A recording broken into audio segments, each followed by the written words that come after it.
Praise the Lord. Hallelujah. കർത്താവ് നിങ്ങളെ ധാരാളമായിട്ട് അനുഗ്രഹിക്കട്ടെ. നമ്മുടെ കഴിഞ്ഞ ദിവസങ്ങളൊക്കെ നമ്മൾ ചിന്തിച്ചുകൊണ്ടിരുന്നത് എഫേസ്യ ലേഖനം 5:14 നിന്നാണ്. അതായത് നമുക്ക് ഈ ദൈവവചനത്തെ വേണ്ടതുപോലെ മനസ്സിലാക്കുവാൻ സാധിക്കുക എന്ന് പറയുന്നത് പരിശുദ്ധാത്മാവിനോട് മാത്രമേ സാധിക്കത്തുള്ളൂ. നമ്മൾ എത്രയൊക്കെ ഏതൊക്കെ നിലയിൽ എവിടുന്നൊക്കെ നമ്മൾ കാര്യങ്ങളും വിവരങ്ങളും ശേഖരിച്ചാലും പരിശുദ്ധാത്മാവ് നമുക്ക് വചനം പഠിപ്പിച്ചു തരുന്നത് പോലെ ആർക്കും സാധ്യമല്ല. അപ്പൊ പരിശുദ്ധാത്മാവ് നമുക്ക് വചനം നൽകുക എന്ന് പറയുന്നത്, പരിശുദ്ധാത്മാവിൽ വചനം വ്യാഖ്യാനിക്കപ്പെടുക എന്ന് പറയുന്നത്, പരിശുദ്ധാത്മാവിലൂടെ വചനം സ്വീകരിക്കുക എന്ന് പറയുന്നത് നമ്മുടെ ജീവിതത്തിൽ നമ്മുടെ ബുദ്ധിയെ പ്രകാശിപ്പിക്കും എന്നതിനപ്പുറമായി പരിശുദ്ധാത്മാവിന് ഒരു അധ്യാപകന് നമുക്ക് ഈ കാര്യങ്ങളെ കുറിച്ചുള്ള ജ്ഞാനം തരാൻ പറ്റും. ബൈബിളും ദൈവവചനത്തെക്കുറിച്ചൊക്കെ ജ്ഞാനം പറഞ്ഞു തരാൻ പറ്റും. പക്ഷെ പരിശുദ്ധാത്മാവിന് മാത്രമേ വെളിപ്പാട് തരാൻ സാധിക്കൂ. അപ്പൊ അതുകൊണ്ട് അത് വളരെ പ്രാധാന്യം അർഹിക്കുന്ന ഒരു കാര്യമാണ് വെളിപ്പാടെന്ന് പറയുന്നത്. അപ്പൊ പരിശുദ്ധാത്മാവാണ് നമുക്ക് വെളിപ്പാട് തരുന്നത്. അതായത് കാരണം നമുക്ക് ഈ വചനത്തെ ഉൽപ്പത്തി മുതൽ വെളിപ്പാട് പുസ്തകം വരെയുള്ള എല്ലാ പുസ്തകങ്ങളും നമ്മൾ വായിക്കുമ്പോൾ ക്രമാനുഗതമായി കൂട്ടിച്ചേർക്കപ്പെട്ട മനോഹരമായ ഒരു പുസ്തകമായിട്ട് ബൈബിളിനെ മാറ്റുന്നത് പരിശുദ്ധാത്മാവിന്റെ പ്രവർത്തനം കൊണ്ട് മാത്രം. കാരണം പരിശുദ്ധാത്മാവാണ് ഇതിന്റെ സൃഷ്ടി മുതൽ സൃഷ്ടിയും വീഴ്ചയും രക്ഷയും വീണ്ടും ജനനവും നിത്യതയും ഒക്കെ ഇത്ര മനോഹരമായിട്ട് വചനത്തിൽ പ്രതിപാദിച്ചിരിക്കുമ്പോൾ അതിന്റെ ശരിയായ കാരണമെന്ന് പറയുന്നത് പരിശുദ്ധാത്മാവാണ് ഈ പുസ്തകത്തിന് പുറകിൽ ഉള്ളത് കൊണ്ട് മാത്രം. ഇവിടെ എഫേസ്യ ലേഖനം 5:14 പറയുന്നു, ഉറങ്ങുന്നവനെ മരിച്ചവരുടെ ഇടയിൽ നിന്നും എഴുന്നേൽക്കുക, എന്നാൽ ക്രിസ്തു നിന്നിൽ പ്രകാശിക്കും എന്ന് ചൊല്ലുന്നു. ഉറങ്ങുന്നവനെ മരിച്ചവരുടെ ഇടയിൽ നിന്നും എഴുന്നേൽക്കുക. അപ്പൊ അവിടെ ഉറങ്ങുന്നവനെ അഡ്രസ് ചെയ്യുക. ഉറങ്ങുന്നവനെ, മരിച്ചവരുടെ ഇടയിൽ നീ ആയിരിക്കുന്നെങ്കിൽ അവിടുന്ന് എഴുന്നേൽക്കാം, അവിടുന്ന് എഴുന്നേൽക്കണം. കാരണം നീ ആ പട്ടികയിലുള്ള ആളല്ല, നീ മരിച്ചവനല്ല. മരിച്ചു എന്ന് പറയുമ്പോഴും നീ മരിച്ചവനല്ല, അതാണ് അതിന്റെ ഒരു വ്യത്യാസം. മരിച്ചു എന്ന് പറയുമ്പോഴും നീ മരിച്ചവനല്ല. അപ്പൊ നമുക്കത് മനസ്സിലാക്കാൻ പ്രയാസമുള്ളൊരു കാര്യമാണ്. കാരണം എഫേസ്യ ലേഖനത്തിന്റെ 2:1 ഇങ്ങനെയാണ് പറയുന്നത്, അതിക്രമങ്ങളാലും പാപങ്ങളാലും മരിച്ചിരുന്നവരായ നമ്മയും. ഈ എഫേസ്യ ലേഖനത്തിന്റെ തന്നെ 2 അതിക്രമങ്ങളാലും പാപങ്ങളാലും മരിച്ചിരുന്നവരായ നിങ്ങളെയും അവൻ ഉയർപ്പിച്ചു. 5 അതിക്രമങ്ങളാൽ മരിച്ചവരായിരുന്ന നമ്മെ ക്രിസ്തുവിനോട് കൂടെ ജീവിപ്പിക്കുകയും. അപ്പൊ അവിടെ ക്രിസ്തുവിനോട് കൂടെ ജീവിപ്പിച്ചു. എങ്ങനെ? അതിക്രമങ്ങളാലും പാപങ്ങളാലും മരിച്ചിരുന്നവരായ നാം മരിച്ചിരുന്നവരായിരുന്നു. അതിക്രമങ്ങളാലും പാപങ്ങളാലും മരിച്ചിരുന്നു. പക്ഷെ ക്രിസ്തുവിൻ നമ്മളെ വീണ്ടും ജനിപ്പിച്ചു. അപ്പൊ മരിച്ചിരുന്നു. നമുക്കറിയാം യേശുക്രിസ്തു മാർത്തയുടെയും മറിയയുടെയും വീട്ടിൽ നിന്ന് വന്ന സന്ദേശം അറിയിക്കാൻ വന്ന വ്യക്തി പറഞ്ഞു, ലാസർ, അങ്ങേക്ക് പ്രിയനായ ലാസർ ദീനമായി കിടക്കും. യോഹന്നാന്റെ സുവിശേഷം 11:3. യേശു മറുപടി പറഞ്ഞത്, ഈ ദീനം മരണത്തിനല്ല. പക്ഷെ അവിടെ നമുക്ക് കാണാൻ കഴിയുന്ന ഒരു കാര്യം, പിന്നത്തതിൽ യേശു പറയുകയാണ്, യേശു അവിടെ തന്നെ 2 ദിവസം ഇരുന്നു. അതിനുശേഷം യേശു പറഞ്ഞ കാര്യമാണ്, ലാസർ നിദ്ര കൊള്ളുന്നു. നമ്മുടെ സ്നേഹിതന ലാസർ നിദ്ര കൊള്ളുന്നു. അങ്ങനെയാ കർത്താവ് പറയുന്നത്. അപ്പൊ അവിടെ കർത്താവ് നിദ്ര എന്ന് പറയുന്നത്, ശിഷ്യന്മാർ പറഞ്ഞു, അങ്ങനെ ഉറങ്ങുന്നുവെങ്കിൽ നല്ലതാണ്, അവൻ പെട്ടെന്ന് സൗഖ്യമാകും. അപ്പൊ യേശു അവർക്ക് മറുപടി പറഞ്ഞൊരു കാര്യം, ഇല്ല, അവൻ മരിച്ചുപോയി. പക്ഷെ നിങ്ങൾ അവിടെ ഇല്ലാത്തത് കൊണ്ട് ഞാൻ സന്തോഷിക്കുന്നു. ഞാൻ അവിടെ ഇല്ലാത്തത് കൊണ്ട് ഞാൻ സന്തോഷിക്കുന്നു. കാരണം നിങ്ങൾ വിശ്വസിക്കാനിടയാകുമല്ലോ. അതാ കർത്താവ്. അപ്പൊ അവിടെ ലാസർ മരിച്ചു, എന്നാൽ യേശു പറഞ്ഞവൻ നിദ്ര കൊള്ളുന്നു. കാരണം മരിച്ചുവെങ്കിലും അവന് ഒരു പ്രത്യാശയുടെ വാക്ക് കിടപ്പുണ്ട്, ഈ ദീനം മരണത്തിനല്ല, ഈ ദീനം മരണത്തിനല്ല. നമുക്കറിയാം യായിറോസിന്റെ വീട്ടിൽ നിന്ന് വന്ന ആളുകൾ പറഞ്ഞു, കുഞ്ഞ് മരിച്ചുപോയി. കാരണം അവർ കണ്ടിട്ട് വന്നതാ. വീട്ടിൽ ആ കുഞ്ഞിന്റെ രോഗാവസ്ഥയും കുഞ്ഞിന്റെ അവസ്ഥ കണ്ടിട്ട് വന്നവരാണ് ഈ പറയുന്നത്. മരിച്ചു എന്ന് കണ്ടതാ. പക്ഷെ യായിറോസിന്റെ ഒരു വാക്ക് കിടക്കും. യായിറോസ് പറഞ്ഞൊരു കാര്യം, കർത്താവേ, എന്റെ കുഞ്ഞ് അത്യാസന്ന നിലയിലിരിക്കുക, അവൾ ജീവിക്കേണ്ടതിന് നീ വന്ന് അവളുടെ മേൽ കൈവയ്ക്കണം. അപ്പൊ അവിടെ കർത്താവിൽ നിന്ന് ഒരു പ്രത്യാശയുടെ വാക്ക് കിടപ്പുണ്ട്. കർത്താവിന്റെ പ്രതികരണം, കർത്താവ് പറഞ്ഞില്ല ഞാൻ വരാം, തൊടാം, എഴുന്നേൽപ്പിക്കാം എന്നൊന്നും പറഞ്ഞില്ല. കർത്താവ് അവന്റെ കൂടെ പോയി, അത്രേ ഉള്ളൂ. അപ്പൊ കർത്താവ് അവന്റെ കൂടെ പോകുമ്പോൾ അതൊരു മെസ്സേജാ, ഈ ദീനം മരണത്തിനല്ല എന്ന മെസ്സേജ് അവിടെ. അപ്പൊ അങ്ങനെ ചിലപ്പോൾ നമ്മുടെ ജീവിതത്തിനകത്ത് നമ്മൾ കടന്നു പോകുന്ന സാഹചര്യങ്ങളെ കണ്ടു കഴിഞ്ഞാൽ നമ്മളെ പാപത്താലും അതിക്രമങ്ങളാലും മരിച്ചവരാണ്. അതങ്ങനെ തന്നെയാണ് എഫേസ്യ ലേഖനം 2:1 എഫേസ്യ ലേഖനം 2:5 പറയുന്നത്, അതിക്രമങ്ങളിൽ മരിച്ചവരായിരുന്നു. പക്ഷേ നമ്മുടെ മരണത്തെ കർത്താവ് പറയുന്നത് നിദ്രയെന്ന്. കാരണമുണ്ട്. കാരണം ലാസറിന്റെ മരണത്തെ നിദ്രയെന്ന് പറയുമ്പോൾ ലാസർ മരിച്ചു. യായിറോസിന്റെ കുഞ്ഞിന്റെ മരണത്തെ നിദ്രയെന്ന് പറയുമ്പോൾ ആ കുഞ്ഞ് മരിച്ചു. ഇപ്പൊ എന്താണ് അവിടെ നിദ്രയെന്ന് കർത്താവ് പറയാൻ കാരണം? ഈ മരണത്തിനപ്പുറത്തൊരു പ്രത്യാശയുണ്ട്. കാരണം കർത്താവ് വാക്കു പറഞ്ഞത് ഈ ദിനം മരണത്തിനല്ല. അപ്പോൾ അതൊരു പ്രത്യാശയുണ്ട്. മരണത്തിന് അതീതമായ ഒരു ഉയർപ്പ് അവിടെ ഉള്ളത് കൊണ്ട് ഈ മരണം എന്ന് പറയുന്നതിനകത്ത് മരണത്തിന്റെ എൻഡ് അല്ല കാണുന്നത്, വാക്കിന്റെ നിത്യതയാണ് അവിടെ കാണുന്നത്. അതുകൊണ്ട് എഫേസ്യ ലേഖനം 1 4 വാക്യം ഇങ്ങനെയാണ് പറയുന്നത്, നാം തന്റെ സന്നിധിയിൽ വിശുദ്ധരും നിഷ്കളങ്കരുമാകേണ്ടതിന് അവ ലോകസ്ഥാപനത്തിന് മുമ്പേ നമ്മെ അവനിൽ തെരഞ്ഞെടുത്തു. നമ്മൾ അതിക്രമങ്ങളാലും പാപങ്ങളാലും മരിച്ചു. പക്ഷേ അതിനു മുമ്പേ ഒരു തെരഞ്ഞെടുപ്പും വിളിയും നമ്മുടെ മേൽ കിടപ്പുണ്ട്. എന്താണ്? വിശുദ്ധരും നിഷ്കളങ്കരുമാകേണ്ടതിന് ക്രിസ്തുവിൽ നമ്മെ തെരഞ്ഞെടുത്തു. അങ്ങനെ ഒരു തെരഞ്ഞെടുപ്പ് നമ്മുടെ മേലുണ്ട്. അപ്പൊ ആ തെരഞ്ഞെടുപ്പ് ഉള്ളത് കൊണ്ട് this death is not the real death. ഈ മരണം യഥാർത്ഥ മരണമല്ല. കാരണം ഇതിന് അതീതമായൊരു പ്രോമിസ് കിടപ്പുണ്ട്, ഇതിനപ്പുറമായൊരു വാഗ്ദത്തം കിടപ്പുണ്ട്. ആ വാഗ്ദത്തം ഉള്ളിടത്തോളം ഇതൊരു മരണമായിട്ട് കൺസിഡർ ചെയ്യാൻ പറ്റത്തില്ല. അതിക്രമങ്ങളാലും പാപങ്ങളാലും മരിച്ചിരുന്നവരായ നമ്മെ, അതെ, അതിക്രമങ്ങളും പാപങ്ങളും നമ്മുടെ ജീവിതത്തിൽ മരണത്തെ വിതച്ചെങ്കിലും മരണത്തിനതീതമായൊരു പ്രോമിസ് കിടപ്പുണ്ട്. നമ്മെ വിശുദ്ധരും നിഷ്കളങ്കരുമാകേണ്ടതിന് ക്രിസ്തുവിൽ നമ്മെ തെരഞ്ഞെടുത്തു. യെസ്, അങ്ങനെ ഒരു തെരഞ്ഞെടുപ്പ്, വിശുദ്ധരും നിഷ്കളങ്കരുമാകേണ്ടതിന് നമ്മെ ക്രിസ്തുവിൽ നമ്മുടെ മേലൊരു തെരഞ്ഞെടുപ്പ് കിടക്കുന്നത് കൊണ്ട് ഒരു കാരണവശാലും ഇപ്പോഴത്തെ സാഹചര്യം that is not your end. അത് അവസാനമല്ല, അത് തീരുന്ന നിമിഷത്തിലല്ല നിൽക്കുന്നത്. there is hope in your every situation because there is a promise. നമുക്കറിയാം അബ്രഹാമിന്റെയും സാറയുടെയും സംഭവം അവിടെ പറയുമ്പോൾ റോമാലേഖനം 4-ാം അധ്യായത്തിൽ അബ്രഹാമിന്റെ ശരീരത്തിന് നിർജീവത്വവും സാറയുടെ ഗർഭപാത്രത്തിന് നിർജീവത്വവും അബ്രഹാം ഗ്രഹിച്ചിട്ടും വിശ്വാസത്തിൽ ക്ഷീണിച്ചില്ല. കാരണം ആ ഡെത്ത് ഉള്ളപ്പോഴും there is hope. കാരണം എന്താ? വാക്ക് കിടപ്പുണ്ട്, നിന്റെ ഭാര്യയായ സാറയിൽ നിനക്കൊരു മകനെ ഞാൻ തരും. അത് പ്രോമിസാണ്. അങ്ങനെ ഒരു വാഗ്ദത്തം ഉള്ളിടത്തോളം ഞാൻ പറയട്ടെ, നമ്മുടെ മേലൊരു പ്രോമിസ് ഉണ്ടെങ്കിൽ, ഒരു വാഗ്ദത്തം ഉണ്ടെങ്കിൽ, അതിന് നടുവിൽ വരുന്ന ഒരു പ്രശ്നവും, അതിനൊരു കാരണവശാലും പ്രതിസന്ധികൾ എന്ന് പോലും പറയരുത്. കാരണം അതിനതീതമായൊരു വിളി നമ്മുടെ മേൽ കിടപ്പുണ്ട്, ഒരു തെരഞ്ഞെടുപ്പ്.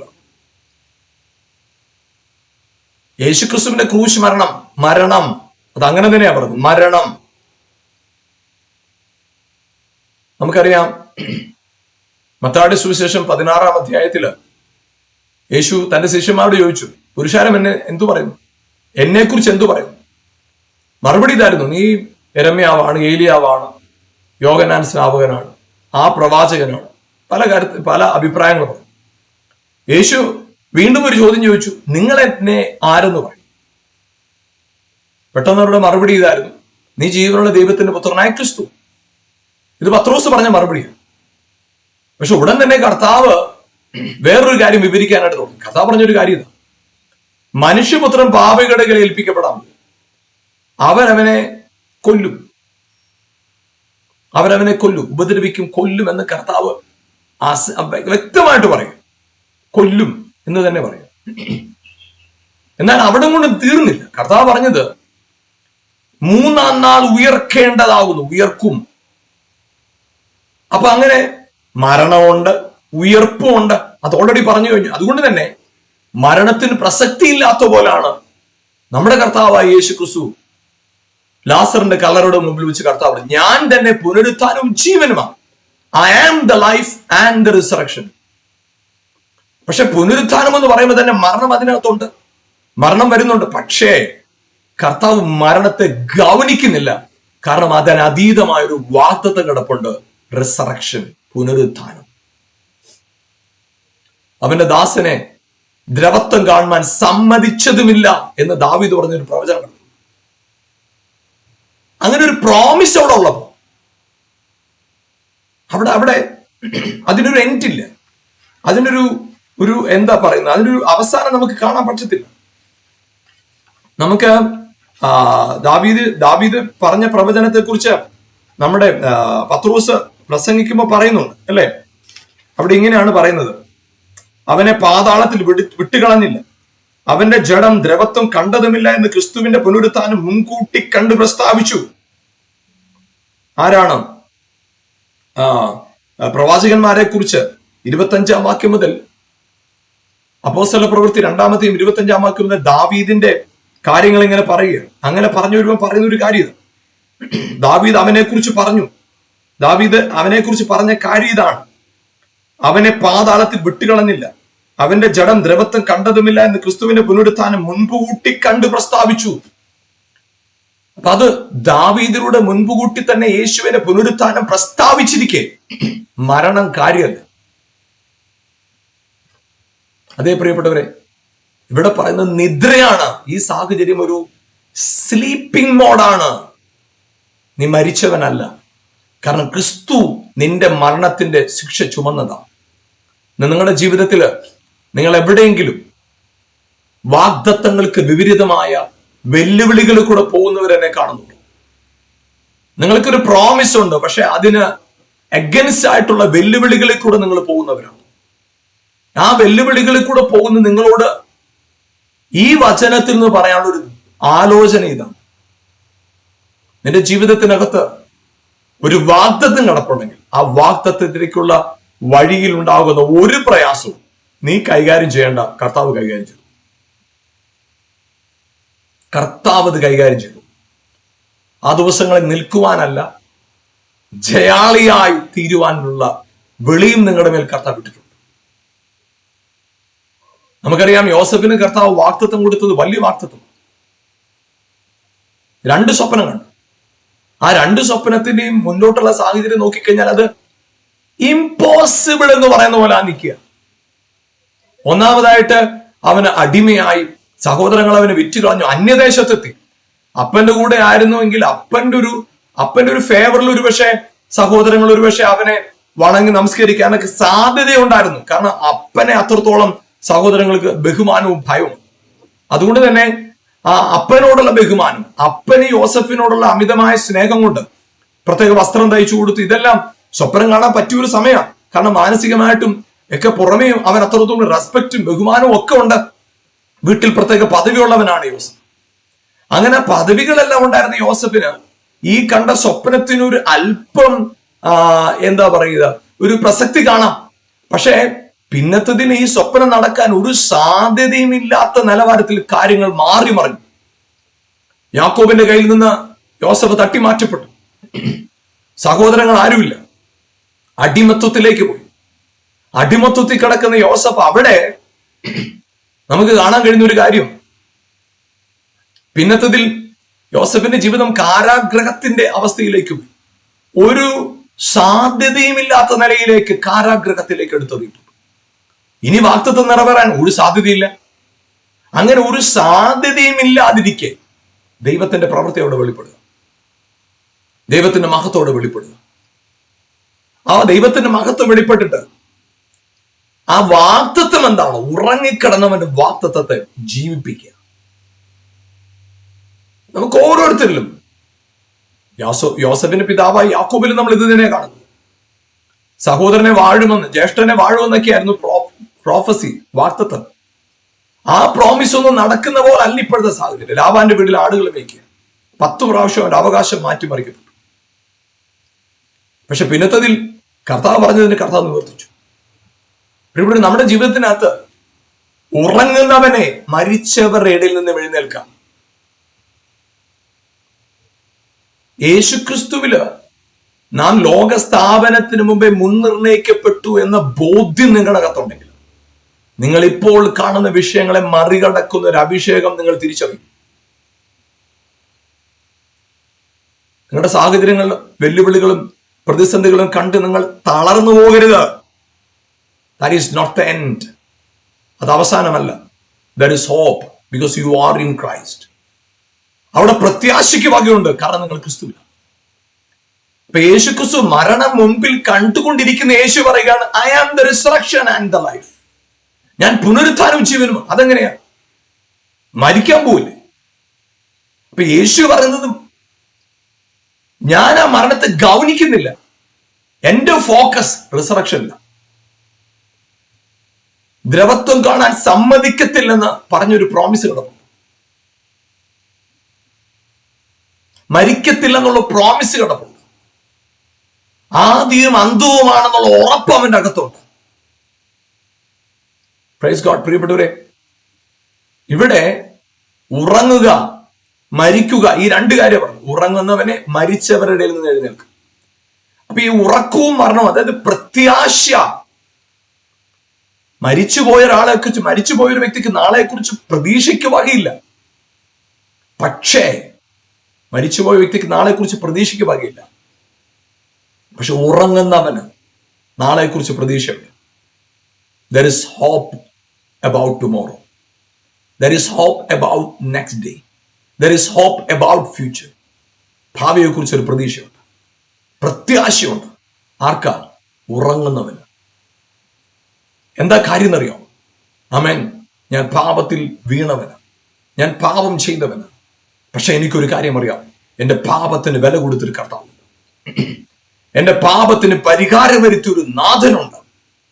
ആ ബോധ്യം, ആ ഉറപ്പ്, യെസ്, യേശു ക്രിസ്തുവിന്റെ ഹല്ലേലൂയ, ആമേൻ, രക്തത്തിൽ, യേശുവിന്റെ ക്രൂശ് മരണത്തിൽ, ഹല്ലേലൂയ, എന്റെ പാപം, എന്റെ അകൃത്യം, എന്റെ ബലഹീനത മുഴുവനും കഴുകപ്പെട്ടു. I am a new creation. I am a new creation എന്ന ബോധ്യം. അതേ പ്രിയപ്പെട്ട, ആ ബോധ്യമാണ് ആമേൻ എഴുന്നേൽക്കുക എന്ന് പറയുന്ന വാക്കിന്റെ അർത്ഥം. ആ ബോധ്യത്തിലേക്ക് വരിക. അതായത് റോമാലേഖനം 8-ാം അധ്യായത്തിന്റെ 6-ാം വാക്യം ഇങ്ങനെയാണ് പറയുന്നത്, ജഡത്തിന്റെ ചിന്ത മരണം, ആത്മാവിന്റെ ചിന്തയോ ജീവനും സമാധാനവും. അപ്പൊ അവിടെ ഡെത്ത്, വാട്ട് ഈസ് ഡെത്ത്? മരണം എന്ന് പറയുന്നത്, ആമേൻ, അവിടെ എൻഡ്. എന്താണ് എൻഡ്? എന്താണ് എൻഡ്? ജഡപ്രകാരം ചിന്തിക്കുന്ന ചിന്തയാണ് എൻഡ്. ഞാൻ തെറ്റിപ്പോയി. എന്റെ കുടുംബം, ഞങ്ങള് ശാപത്തിൽ ജനിച്ചൊരു ശാപമുള്ളൊരു കുടുംബമാണ് ഞങ്ങളുടെ കുടുംബം. എനിക്ക് സാധ്യതകളൊന്നും ഇനി എന്റെ മുമ്പിലില്ല. എനിക്ക് ഇനി തുടർന്ന് ഒരു വിദ്യാഭ്യാസത്തിന് വഴി ഉണ്ടാകുമോ? സാധ്യതയില്ല. ഇനി ഒരു ജോലി കിട്ടുമോ? സാധ്യതയില്ല. ജഡപ്രകാരം ചിന്തിക്കുന്നതാണ് മരണം. ജഡത്തിന്റെ ചിന്തയാണ് മരണം. എന്റെ ജഡപ്രകാരമുള്ള സാധ്യതകൾ വെച്ചുകൊണ്ട് ജീവിതത്തെ അവലോകനം ചെയ്യുന്നതാണ് മരണം. ഒരു വ്യക്തി സംസാരിച്ചില്ല, ചിരിച്ചില്ല, അവിടെ ദേഷ്യപ്പെട്ടു, സന്തോഷിച്ചു, ക്ഷമിച്ചു. മനുഷ്യന്റെ പ്രതികരണം വെച്ചുകൊണ്ട് മനുഷ്യനെ പ്രസാദിപ്പിക്കുന്ന പോലെ മനുഷ്യന്റെ പ്രതികരണത്തിൽ നീ സന്തോഷിക്കുകയും മനുഷ്യന്റെ പ്രതികരണത്തിൽ നിരാശപ്പെടുകയും ചെയ്താൽ, വചനം പറയുന്നില്ല, മനുഷ്യരിൽ ആശ്രയിക്കുന്നതിനേക്കാൾ യഹോവയിൽ ആശ്രയിക്കുന്നത് നല്ലത്, പ്രഭുക്കന്മാരിൽ ആശ്രയിക്കുന്നതിനേക്കാൾ യഹോവയിൽ ആശ്രയിക്കുന്നത് നല്ലത്. ആമേൻ. അതുകൊണ്ട് കാര്യങ്ങളെ ജഡപ്രകാരം കാണാതെ, അതായത് പ്രാക്ടിക്കൽ, ഇങ്ങനെയാണ് അങ്ങനെ കാണാതെ സ്പിരിച്വൽ ആയിട്ടൊന്ന് കണ്ടേ, ആത്മാവിലൊന്ന് കണ്ടേ, ഇതിനതീതമായൊന്നുണ്ട്. അതെ, 12 വർഷം രക്തസ്രാവമുള്ള സ്ത്രീ തന്റെ സ്വത്ത് മുഴുവൻ തീർത്തു, എന്നിട്ടും സൗഖ്യം വന്നില്ല. പരവശയായി തീർന്നത്. അവിടെ യേശുവിന്റെ വചനം കേട്ടപ്പോൾ അവിടെ തീരുമാനിച്ചു, ഞാൻ യേശുവിന്റെ വസ്ത്രത്തെ തൊടും, എനിക്ക് സൗഖ്യം കിട്ടും. അവിടെ ഹല്ലേലൂയ പ്രിയപ്പെട്ടവരെ, സാഹചര്യങ്ങളും സാധ്യതകളും അല്ല അവിടെ അകത്ത് ഉറപ്പ് കൊണ്ടുവന്നത്. കേട്ട വചനം. ഇന്ന് പ്രിയപ്പെട്ടവരെ, there is hope. നിങ്ങളുടെ ജീവിതത്തിനകത്ത് നിങ്ങൾ എവിടെ തകർന്നു കിടക്കണം, അവിടെ നിങ്ങൾക്ക് പ്രത്യാശ തരുന്ന ഒരു ദൂതുണ്ട്. That is Christ is in you, the hope of glory. Christ is in you, the hope of glory. അപ്പൊ നമ്മുടെ ജീവിതത്തിനകത്ത് നമുക്ക് കർത്താവിലുള്ള ഉറപ്പ്, അത് വളരെ വളരെ പ്രധാനപ്പെട്ടതാണ്. നിങ്ങൾ എവിടെ നിങ്ങൾ നിരാശയിലും തകർച്ചയിലും കിടക്കുക, നിങ്ങൾ ആ തകർച്ചയെ അനുവദിക്കരുത്, അതിനെ സമ്മതിക്കരുത്. ക്രിസ്തുവിന്റെ ജീവനെ തിരിച്ചറിയുക, ക്രിസ്തുവിനെ തിരിച്ചറിയുക, അവന്റെ അഭിഷേകത്തെ തിരിച്ചറിയുക. നിങ്ങളെ എഴുന്നേൽപ്പിക്കുവാൻ ശക്തിയുള്ളതാണ് കർത്താവിന്റെ വചനം. നിങ്ങളെ ജീവിപ്പിക്കാൻ ശക്തമാണ് കർത്താവിന്റെ വചനം. നിങ്ങളെ ഉയർപ്പിക്കാൻ ശക്തമേറിയതാണ് കർത്താവിന്റെ വചനം. യെസ്. ആകയാൽ തളർന്നു പോകാതെ, മടുത്തു പോകാതെ, കർത്താവിലുള്ള പ്രത്യാശ നിങ്ങളുടെ ഹൃദയത്തെ നിറയ്ക്കട്ടെ. കർത്താവിലുള്ള കോൺഫിഡൻസ് നിങ്ങളുടെ ഹൃദയത്തെ നിറയ്ക്കട്ടെ. യേശു ആരാണെന്നുള്ള ബോധ്യം നിങ്ങളുടെ അകത്തെ നിറയ്ക്കട്ടെ. Yes, hallelujah. അതുകൊണ്ട് പ്രിയപ്പെട്ടവർ, നിങ്ങളുടെ ജീവിതത്തിനകത്ത് നിങ്ങൾ കടന്നു പോകുന്ന സാഹചര്യം എന്തുമാകട്ടെ, നിങ്ങളുടെ അകത്തൊരു പ്രത്യാശയുടെ സന്ദേശം കിടപ്പുണ്ട്. ആ സന്ദേശത്തിനൊരു പ്രത്യേകതയുണ്ട്. നിങ്ങളുടെ ഇപ്പോഴത്തെ സാഹചര്യങ്ങളെ മുഴുവൻ മാറ്റിമറിക്കാനായിട്ട് ആ മെസ്സേജിന് പവറുണ്ട്. ആ മെസ്സേജിന് പവറുണ്ട്. ആ മെസ്സേജിന് പവറുണ്ട്. അതുകൊണ്ട് തളർന്നിരിക്കുന്നവരോട് ഞാൻ പറയട്ടെ, നിരാശപ്പെട്ടിരിക്കുന്നവരോട് ഞാൻ പറയട്ടെ, ഇത് നിങ്ങളുടെ ഡെഡ് എൻഡ് അല്ല, ഇത് അവസാനമല്ല. There is hope in the Lord. എഴുന്നേൽക്കുക, ജഡത്തിന്റെ ചിന്തകളെ വിടുക. ജഡപ്രകാരമുള്ള ചിന്തകളെ, ഞാൻ കാണുന്ന അല്ല, കാഴ്ചയാലല്ല ഞങ്ങൾ വിശ്വാസാല നടക്കുന്നത്. കാഴ്ചയാൽ ഞാൻ കാര്യങ്ങൾ നോക്കുമ്പോൾ എല്ലാം കലങ്ങി തകർന്ന് ഒടിഞ്ഞ് ഒരു സാധ്യതയും മുൻപിൽ ഇല്ലാത്ത പോലെ നിൽക്കുക. ദുർഘടമായ അവസ്ഥയിലാണ് നിൽക്കുന്നത്. But I have hope in the Lord. എനിക്ക് കർത്താവിൽ പ്രത്യാശയുണ്ട്. I have hope in the Lord. എനിക്ക് കർത്താവിൽ പ്രതീക്ഷയുണ്ട്. എനിക്ക് കർത്താവിൽ ഒരു ഉറപ്പുണ്ട്. അവൻ എന്നെ ലജ്ജിപ്പിക്കത്തില്ല എന്ന് എൻ്റെ ഉള്ളിൽ അസാധാരണമായ ഒരു ബോധ്യമുണ്ട്. ആ ബോധ്യമാണ് പ്രിയപ്പെട്ടവരെ, ഹല്ലേലൂയ, നിങ്ങൾ എഴുന്നേൽക്കുക എന്ന് പറയുന്നത്.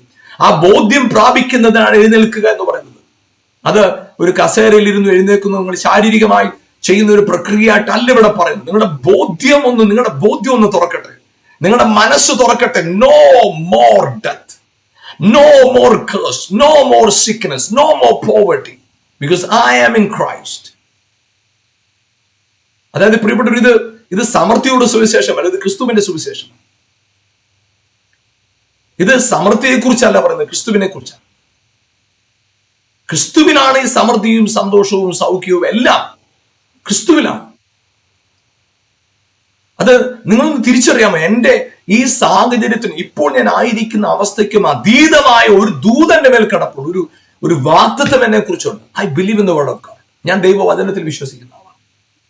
ദൈവവചനം എന്റെ ജീവിതത്തിൽ പറഞ്ഞതിനെ നിവർത്തിച്ചിരിക്കുമെന്ന ബോധ്യത്തോടാണ് ഞാൻ നിൽക്കുന്നത്. നിങ്ങൾക്ക് ആ ബോധ്യത്തോട് നിൽക്കാൻ പറ്റും. ആ ബോധ്യം നിങ്ങളുടെ സിരകളിൽ വാഴുമ്പോൾ, ആ ബോധ്യം നിങ്ങളുടെ ചിന്തകളിൽ വാഴുമ്പോൾ സാഹചര്യങ്ങളും സാധ്യതകളും എല്ലാം ഹല്ലേലൂയ ആമേൻ ലജ്ജിച്ചു പോകത്തക്കവണ്ണം അതിനതീതമായ ചില വഴികളെ തുറക്കുവാൻ എന്റെ കർത്താവിന് സാധ്യതയുണ്ട്. കർത്താവ് ചെയ്യും. പത്രോസിനെ കാരാഗ്രഹത്തിൽ പൂട്ടിയിട്ടേച്ച് നാളെ അവനെ കൊന്നുകളയാമെന്ന് ശ്രേഷ്ഠമായ ശക്തനായ അധികാരി തീരുമാനിച്ചിരിക്കുക. അവിടെ സഹായിക്കാൻ ആരുമില്ല.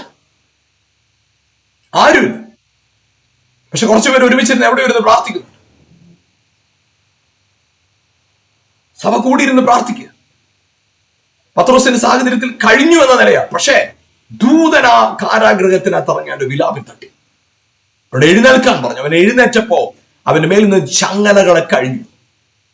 അവൻ ഇറങ്ങി വന്നപ്പോ 1-ാം കാവിലും 2-ാം കാവിലും ഒക്കെ കടന്ന് പട്ടണത്തിലെത്തിയപ്പോ ഗേറ്റ് വാതിൽ താനെ തുറന്നു. Super natural. ഞാൻ പറയട്ടെ, നിങ്ങളുടെ ജീവിത സാഹചര്യങ്ങൾക്ക് എത്ര പ്രതിസന്ധികൾ നിങ്ങളുടെ മുമ്പിലുണ്ടെങ്കിലും, ഒരു വാക്തത്വം നിങ്ങളുടെ മേലുണ്ടെങ്കിൽ നിശ്ചയമായിട്ടും ആ വാക്തത്വം നിവൃത്തിയായിരിക്കും. ആമേൻ, ഹല്ലേലൂയ.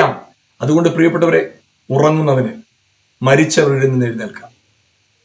നിങ്ങൾ ഒരുപക്ഷെ അതിക്രമങ്ങളാലും പാപങ്ങളാലും മരിച്ചവരായിരിക്കാം. പക്ഷേ ഒരു വാക്തത്വം നിങ്ങളുടെ മേലുള്ളത് കൊണ്ട് നിങ്ങളുടെ പുനരുത്ഥാനത്തെക്കുറിച്ച്, നിങ്ങളുടെ വീണ്ടും ജനനത്തെക്കുറിച്ച്, നിങ്ങളുടെ ഉയർപ്പിനെ കുറിച്ച് ഒരു ദൂതുള്ളത് കൊണ്ട് നിങ്ങൾ മരണാവസ്ഥയിലല്ല, നിങ്ങൾ ഉറക്കത്തിന്റെ അവസ്ഥയിലാണ്. നിങ്ങളും തിരിച്ചറിയാമോ, എന്റെ രോഗം സൗഖ്യമായിരിക്കുക, എന്റെ ശാപം മാറിപ്പോയിരിക്കുക. I am healed, I am healthy in Christ. ഞാൻ കർത്താവിൽ പൂർണ്ണ ആരോഗ്യമാണ്. ഞാൻ കർത്താവിൽ ക്രിസ്തുവേശുവിൽ ഞാൻ പൂർണ്ണ സമൃദ്ധിയിലാണ്. ക്രിസ്തുവേശുവിൽ ഞാൻ പൂർണ്ണ സ്വസ്ഥതയിലാണ്. ഇത് വിശ്വസിക്കാൻ പറ്റും, ഇത് തിരിച്ചറിയാൻ പറ്റുമോ? നിങ്ങളുടെ അവസ്ഥ, ഈ തിരിച്ചറിവ് നിങ്ങളുടെ അവസ്ഥകളെ മാറ്റിയിരിക്കും. ഒരു സംശയം വേണ്ട, നിങ്ങളുടെ അവസ്ഥകളെ മാറ്റിയിരിക്കും. ഒരു സംശയം വേണ്ട. ആമേൻ. പൂർണ്ണ നിശ്ചയത്തോടെ, പൂർണ്ണ ഉറപ്പോടെ, പൂർണ്ണമായ പ്രാഗൽഭ്യത്തോടെ ദൈവസന്നിധി നിൽക്കണം. ലജ്ജിച്ചു പോകത്തില്ല, നിശ്ചയമായിട്ട് ലജ്ജിച്ചു പോകത്തില്ല.